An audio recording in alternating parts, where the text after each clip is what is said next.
दादा खास दौंडवरून आपल्याला भेटायला आले होते. तिथं त्यांचं प्युअर व्हेज रेस्टॉरंट आहे, जे काही वर्षांपासून ते रन करतात आहे. चांगला असा रिस्पॉन्स त्यांना तिथं मिळतोय, चांगल्या प्रकारचा स्टाफ त्यांच्याकडे आहे. मग आपण डिटेलमध्ये सगळ्या गोष्टींवरती चर्चा चालू केली की कसं कसं आपल्याला आता इथून पुढची वाटचाल करायची आहे. मग त्याच्यामध्ये त्यांचा आपण मेन्यू वगैरे चेक केला, तर मेन्यूमध्ये प्राइसिंग कसं आहे, त्याच्यामध्ये आपल्याला काय चेंज करायचं आहे, त्याची क्वांटिटी किती जाते, पोर्शन वाईज क्वांटिटी बाहेरच्या लेवलला जर विचार करायला गेलं तर कशी कशी आहे, सिटीमध्ये कशी आहे, या दोन्ही केसेस आपण त्यांना समजावून सांगितलं.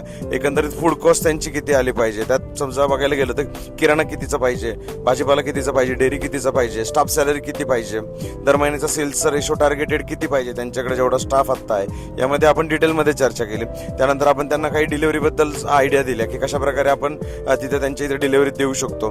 त्याच्यानंतर एकंदरीत जर बघायला गेलं तर साधारणतः डायनिंग कस्टमर आपण कसा बूस्ट करू शकतो, फ्लेक्सनी आपण कशा प्रकारे कस्टमरला अट्रॅक्ट करू शकतो, डिजिटल मार्केटिंग कशा प्रकारे केली पाहिजे, व्हिडिओजमध्ये काय बोललं पाहिजे, काय दाखवलं पाहिजे, यामध्ये आपण डिटेल चर्चा केली. बाकी छोटे मोठे त्यांचे खूप सारे क्वेश्चन्स होते, त्यांना आपण डिटेलमध्ये सगळ्या गोष्टींबद्दल माहिती दिली आणि त्यांचा निरोप घेतला. भेटूया उद्या. तोपर्यंत लाईक करा, फॉलो करा, शेअर करायला विसरू नका. Stay tune.